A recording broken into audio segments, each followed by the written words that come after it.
Une plage d'algues noires, une eau saumâtre. Depuis quelques semaines, ce lieu paradisiaque s'est transformé. Ce matin, sur la plage, l'entreprise ayant obtenu le marché du ramassage s'active. Les jours se suivent et se ressemblent. Au club d'activité nautique, il faut continuer à travailler malgré les arrivées continues des sargasses. Pour nous, ce qui va un petit peu avoir une influence, c'est que toutes les sargasses et qui sont beaucoup plus à droite là-bas, en fait, il y a un jus ascendant qui retourne dans le spot, donc ça donne une eau qui n'est pas vraiment claire. On a une sorte de jus de sargasse. Donc ça, plus un peu l'odeur vraiment de décomposition, c'est jamais vraiment l'idéal.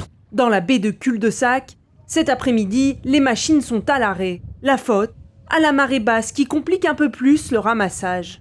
La difficulté que nous avons aujourd'hui, c'est que la marée basse, elle se fait le matin très tôt, vers les 5h, 6h du matin, la marée basse, elle descend et après vers les 8h, c'est très difficile pour nous. Ça empêche les sargasses d'intégrer vers le rivage pour se faire ramasser.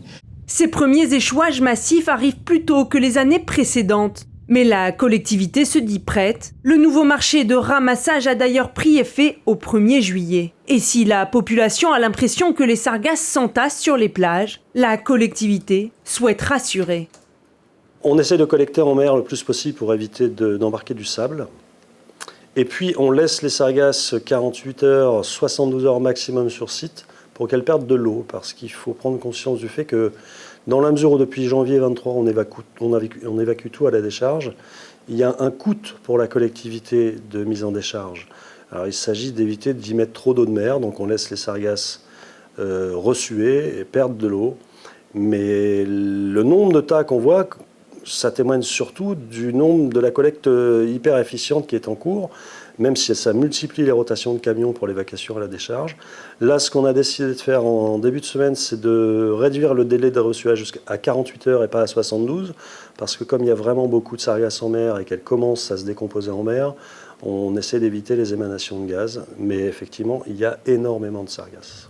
Aujourd'hui, la collectivité veut expérimenter de nouvelles techniques dans la baie de Cul-de-Sac, avec des filets et barrages flottants pour dévier les sargasses et les emmener vers un seul point de collecte. Un marché devrait être publié dans les semaines à venir et pourrait répondre en partie au défi des arrivages massifs de sargasses.